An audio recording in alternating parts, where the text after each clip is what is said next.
Morning. ഞങ്ങളുടെ ബാങ്കോക്കിലെ രണ്ടാമത്തെ ദിവസമാണ് കേട്ടോ. ഇതാണ് ഞങ്ങൾ താമസിക്കുന്ന സ്ഥലം. ഇവിടെ കണ്ടോ, ഫ്രണ്ടിൽ കംപ്ലീറ്റ് ഷോപ്പുകളാണ് കേട്ടോ. അപ്പം ഭയങ്കര സൗകര്യമുണ്ട്. നമുക്കൊന്ന് ജസ്റ്റ് കറങ്ങിയിട്ട് വരാമെന്ന് വിചാരിച്ച് രാവിലെ തന്നെ റെഡിയായതാണ്. എന്നാൽ നമുക്ക് ഈ സ്ട്രീറ്റൊക്കെ ഒന്ന് കണ്ടാലോ, വാ. അങ്ങനെ ഞങ്ങളുടെ ബാങ്കോക്കിലെ ഒരു ദിവസം ഇവിടെ ആരംഭിക്കുകയാണ് കേട്ടോ. ഭയങ്കര ലക്കെന്ന് പറയട്ടെ, ഞങ്ങൾ താമസിക്കാനായിട്ട് തിരഞ്ഞെടുത്ത ഈ ഒരു സ്റ്റേയിങ് ഉണ്ടല്ലോ, ഈ ഒരു അപ്പാർട്ട്മെൻറ്റ്, അതിൻ്റെ തൊട്ട് ഫ്രണ്ടിലത്തെ ഒരു വലിയ സ്ട്രീറ്റ് മുഴുവനും ഇവിടുത്തെ ബിസിനസ് സ്ട്രീറ്റ് ആയിരുന്നു കേട്ടോ.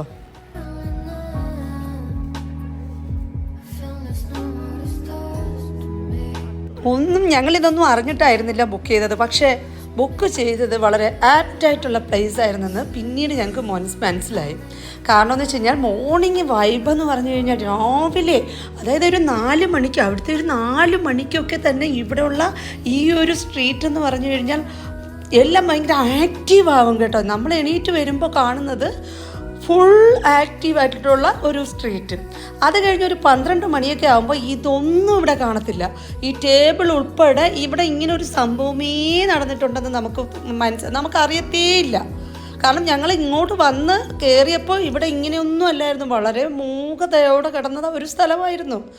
അപ്പോൾ എല്ലാ ദിവസവും രാവിലെ ഒരു 4 മണിയാകുമ്പോൾ ഇവിടെ ആക്റ്റീവാവും, 12 മണിയാകുമ്പോൾ ഇവിടെ ക്ലോസ് ചെയ്യും.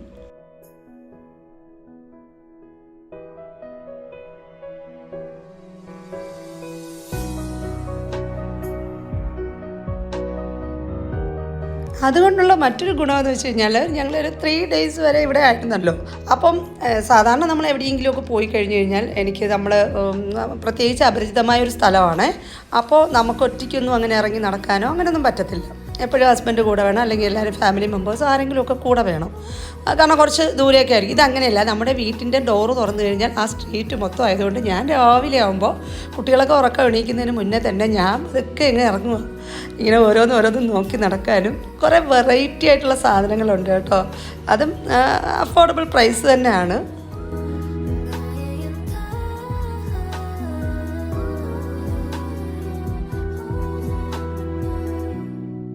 പിന്നെ എൻ്റെ ഫേവറേറ്റ് ആയിട്ടുള്ള ഒരു സാധനം എനിക്ക് ഇവിടുന്ന് കിട്ടി കേട്ടോ. അതേ ഈ ഒരു കിളിയുടെ ഒരു എന്താ പറയുക, ഒരു നല്ല രസമുണ്ട് ഇത് കാണാനായിട്ട്. പക്ഷേ അയാളുടെ കയ്യിൽ 2 പീസേ ഉണ്ടായിരുന്നുള്ളേ. ഞാൻ പിറ്റേ ദിവസമൊക്കെ ഇദ്ദേഹത്തിനെ അന്വേഷിച്ചിട്ട് രാവിലെ എണീറ്റ് വരുമായിരുന്നു. പക്ഷേ അൺഫോർച്യൂനേറ്റ്ലി എനിക്ക് കിട്ടിയില്ല കേട്ടോ. പിന്നെ പുള്ളിക്കാരനെ ഞാൻ കണ്ടതേ ഇല്ല. അന്നത്തെ ഒറ്റ ദിവസം മാത്രമേ ഈ സ്ട്രീറ്റിൽ അയാളുണ്ടായിരുന്നുള്ളൂ. ഇല്ലെങ്കിൽ ഞാൻ കൂടുതൽ മേടിച്ചനായിരുന്നു.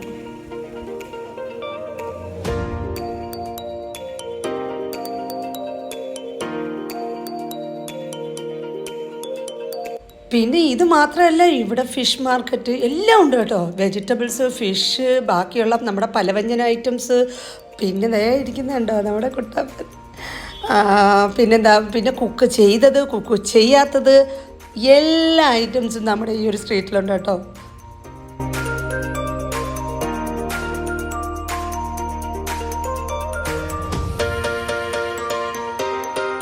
എനിക്ക് ഒത്തിരി ഇഷ്ടപ്പെട്ടു ഈ ബാങ്കോക്കിലെ ഈ സ്ട്രീറ്റും ഇവിടുത്തെ താമസമൊക്കെ. എനിക്ക് ഭയങ്കരമായിട്ട് മിസ് ചെയ്യുന്നുണ്ട്. ഇപ്പം ഞാൻ വോയിസ് ഓവർ എടുക്കുമ്പോൾ എനിക്ക് ഈ സ്ഥലം നന്നായിട്ട് മിസ് ചെയ്യുന്നുണ്ട് കേട്ടോ.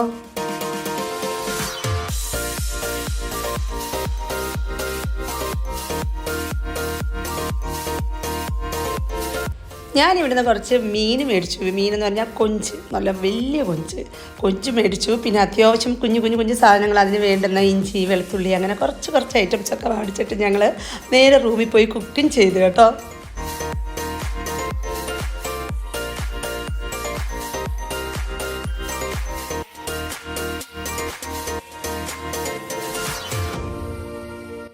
കണ്ടോ, ഇഞ്ചിയുടെ സൈസ് കണ്ടോ, ഭയങ്കര വലുത് കേട്ടോ. നമ്മുടെ നാട്ടിലെ പ്രൈസ് വെച്ച് നോക്കുമ്പോൾ അവിടെ വളരെ ചീപ്പാണ്. പക്ഷേ നമുക്ക് കൊണ്ടുവരാൻ പറ്റത്തില്ല, നല്ല വെയിറ്റ് ഉണ്ട്. അപ്പം നമുക്ക് എയർപോർട്ടിൽ ഇത്ര കിലോ ഒന്നുണ്ടല്ലോ. സോ അതൊക്കെ ഞാൻ ഒഴിവാക്കി കേട്ടോ. ഇത് കണ്ടോ, വലിയ കൊഞ്ച് കേട്ടോ, നല്ല ബിഗ് സൈസ്. അതിവിടെ 100 പാത്താണുള്ളത്. അതായത് നമ്മുടെ നാട്ടിലെ ഒരു 230 റുപ്പീസ് സംതിങ്, ആ ഒരു റേഞ്ച്. നമ്മുടെ നാട്ടിലൊന്നും ഈ ഒരു വലിയ കൊഞ്ചൊന്നും നമുക്ക് ഈ ഒരു റേറ്റിന് കിട്ടത്തില്ല കേട്ടോ.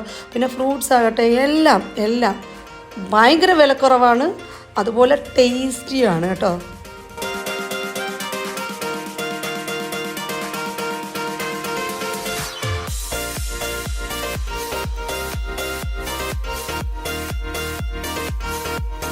ഇത് ശരിക്കും ഞാൻ നമ്മുടെ നമ്മൾ അടുത്ത ഷോപ്പിലൊക്കെ പോയിട്ട് തിരിച്ച് സാധനം മേടിച്ചുകൊണ്ട് വരുന്ന അങ്ങനെ ഒരു ഫീലിംഗ് ആയിരുന്നു എനിക്ക് അന്ന് അവിടെ താമസിക്കുമ്പോൾ കിട്ടിയത് കേട്ടോ.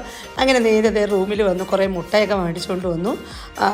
അത് ഞാൻ വിചാരിച്ചു ഉച്ചയ്ക്ക് നമ്മൾ ഫുഡിനോടൊപ്പം നമുക്ക് ഓംലെറ്റ് ഉണ്ടാക്കാമെന്ന് വിചാരിച്ചു കേട്ടോ. ഭയങ്കര സൗകര്യമായിരുന്നു കേട്ടോ ഇതൊക്കെ വാങ്ങിക്കൊണ്ടുവന്ന് കുക്ക് ചെയ്യാനും എല്ലാത്തിനും. നിങ്ങൾ ആരെങ്കിലുമൊക്കെ വരുവാണെങ്കിൽ തീർച്ചയായിട്ടും എന്നോട് ഇതിനകത്ത് കമൻറ്റ് ചെയ്താൽ മതി. ഞാൻ നമ്മുടെ അഡ്രസ്സൊക്കെ ഞാൻ ഷെയർ ചെയ്യാവേ. പിന്നെ അവിടെ തന്നെ ഷോപ്പിൽ ചിക്കൻ സോസേജ് കിട്ടിയായിരുന്നു, അതും കൂടെ മേടിച്ചു. അപ്പോൾ ഒരു വെറൈറ്റി ഫുഡാവുമല്ലോ. അങ്ങനെ ഞങ്ങൾ അതൊക്കെ കഴിക്കുമ്പോൾ ഉണ്ടാകുന്നൊരു സന്തോഷം എന്ന് പറഞ്ഞു കഴിഞ്ഞാൽ പറഞ്ഞറിയിക്കാൻ വയ്യ കേട്ടോ. നല്ല രസമായിരുന്നു. അങ്ങനെ ഫുഡൊക്കെ കഴിച്ചിട്ട് ഞങ്ങൾ റൂമിൻ്റെ തൊട്ടടുത്ത് തന്നെയുള്ള ഈ ഗ്രാൻഡ് പാലസ് ഒരു ടെമ്പിളാണ്, ഇവിടോട്ട് വന്നു. ഭയങ്കര ബ്യൂട്ടിഫുൾ ആൻഡ് കാം ഒരു പ്ലേസ് ആയിരുന്നേ. നല്ല രസമുണ്ട് കാണാൻ.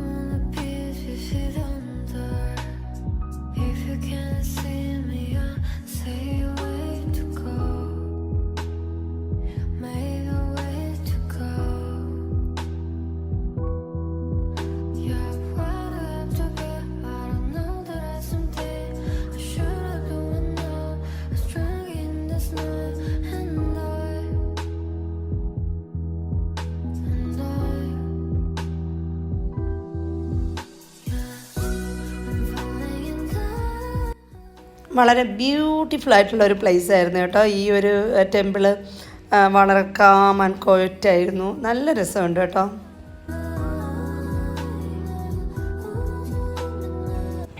പിന്നെ ഇത് കണ്ടോ, എന്ത് ഭംഗിയാന്ന് നോക്കിയാൽ ഇവിടെ കാണാൻ. എസ്താർ എന്നാണ് കേട്ടോ ഈ ഡോഗിൻ്റെ പേര്. എസ്താറിനെ കണ്ടപ്പോൾ ഞങ്ങളുടെ സിംബൂട്ടിനെ നന്നായിട്ട് മിസ് ചെയ്യുന്നുണ്ട് കേട്ടോ നമുക്ക്.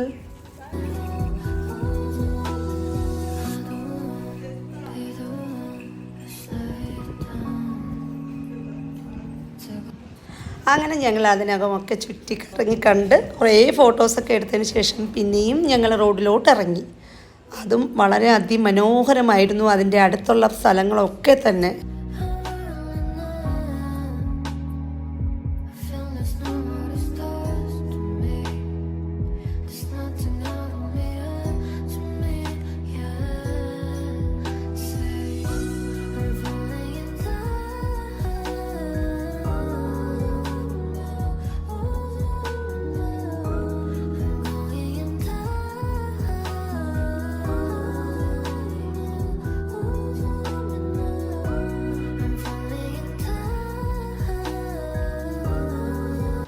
ഇത് അതിന് തൊട്ടടുത്തുള്ള മറ്റൊരു ക്ഷേത്രമാണ് കേട്ടോ.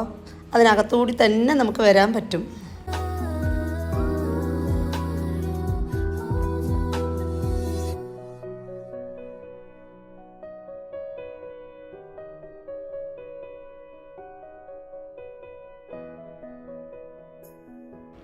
ഇതിനിടയിൽ ഇവിടുത്തെ ഊബർ ബുക്ക് ചെയ്ത് മോനുണ്ടല്ലോ മാർഷൽ ആർട്സിൻ്റെ ക്ലാസ് അറ്റൻഡ് ചെയ്യാൻ പോയി കേട്ടോ. അപ്പോൾ ആ ഒരു സമയം കൊണ്ട് ഞങ്ങൾ ഇവിടെ അടുത്തുള്ള ഷോപ്പിംഗ് സെൻറ്ററുകളെല്ലാം ഒന്ന് കവർ ചെയ്തു. ബ്യൂട്ടിഫുൾ ഷോപ്പ് പീസുകളും മറ്റ് ഗ്ലാസ് ഐറ്റംസും ഒക്കെ ഭയങ്കര ഭംഗിയായിരുന്നു കേട്ടോ കാണാനും.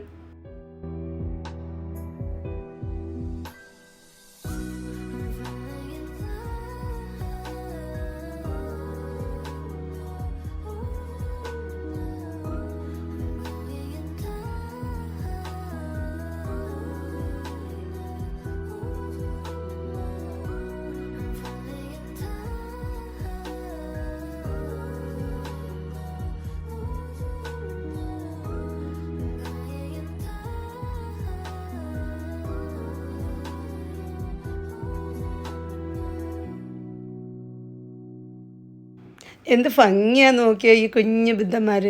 അപ്പം ഞങ്ങളുടെ ഇന്നത്തെ ഈ ഒരു ഷോപ്പിങ്ങോടുകൂടി ഈ ഒരു വീഡിയോ ഇവിടെ വൈൻഡപ്പ് കാണുകയാണ്. വീണ്ടും കാണാം പുതിയൊരു വീഡിയോയുമായിട്ട്. അതുവരേക്കും ബൈ.